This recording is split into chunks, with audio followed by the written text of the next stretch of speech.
2025 champions டிராபியின் இறுதிப் போட்டிக்கு முன்னேறியுள்ள India மற்றும் நியூசிலாந்து அணிகள் மார்ச் 9ஆம் தேதி துபாயில் நடக்கவிருக்கும் ஃபைனலில் கோப்பைக்காக மோதவிருக்கின்றன. அதற்கு முன் இந்திய அணிக்கு நியூசிலாந்து அணி ஐசிசி போட்டிகளில் எந்தளவு அச்சுறுத்தலை கொடுத்துள்ளது என்பதை விரிவாக பார்க்கலாம். ஐசிசி தொடர் என்றாலே 2 அணிகள் மட்டும்தான் இந்தியாவிற்கு எப்போதும் அச்சுறுத்தும் அணிகளாக இருந்துள்ளன. ஒன்று ஆஸ்திரேலியா என்றால் மற்றொரு அணியாக நியூசிலாந்தே பலமுறை இந்தியாவிற்கு யமனாக இருந்துள்ளது. ஆஸ்திரேலியா அணி 2003 உலகக்கோப்பை ஃபைனல், 2023 உலகக்கோப்பை ஃபைனல் மற்றும் 2023 உலக டெஸ்ட் சாம்பியன்ஷிப் ஃபைனல் என 3 முறை ஐசிசி இறுதிப் போட்டிகளில் இந்திய அணிக்கு மறக்க முடியாத தோல்வியை கொடுத்துள்ளது.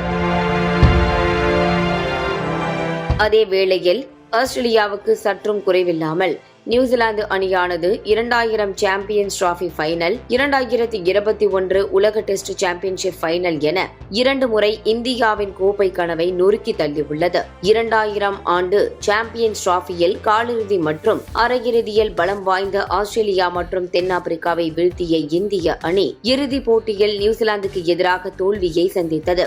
இந்திய கேப்டன் சௌரவ் கங்குலி அரையிறுதி மற்றும் இறுதிப் போட்டியில் சதம் விளாசிய போதும் கோப்பையை இந்தியாவால் வெல்ல முடியவில்லை. 265 ரன்கள் என்ற இலக்கை நோக்கி விளையாடிய நியூசிலாந்து அணி 4 விக்கெட்டுகள் வித்தியாசத்தில் வென்று கோப்பையை தட்டி சென்றது. அதேபோல 2021 உலக டெஸ்ட் சாம்பியன்ஷிப் இறுதிப் போட்டி வரை முன்னேறிய விராட் கோலி தலைமையிலான இந்திய அணி நியூசிலாந்துக்கு எதிராக 8 விக்கெட்டுகள் வித்தியாசத்தில் தோல்வியை சந்தித்து சோகமுகத்துடன் வெளியேறியது.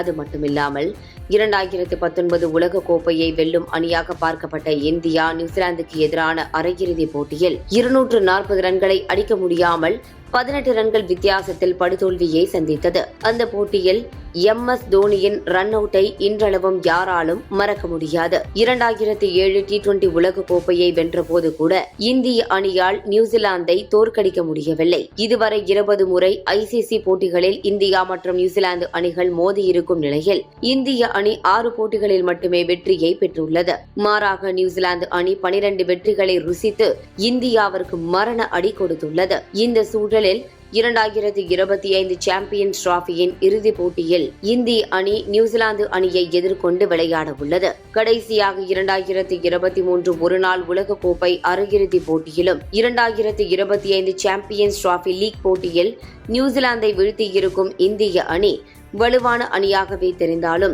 இறுதிப் போட்டியில் நியூசிலாந்து அணியை வீழ்த்துவது என்பது அவ்வளவு எளிதாக காரியமாக இருக்காது.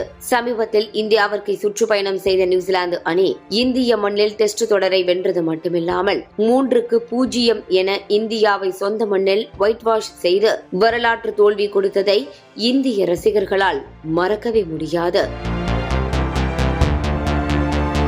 இந்த நிலையில் 2025 சாம்பியன்ஸ் டிராபி இறுதிப் போட்டியில் இதுவரையிலான அனைத்து தோல்விகளுக்கும் நியூசிலாந்து அணியை இந்தியா பழி தீர்க்க வேண்டும் என்ற எதிர்பார்ப்புடன் இந்திய ரசிகர்கள் காத்திருக்கின்றனர்.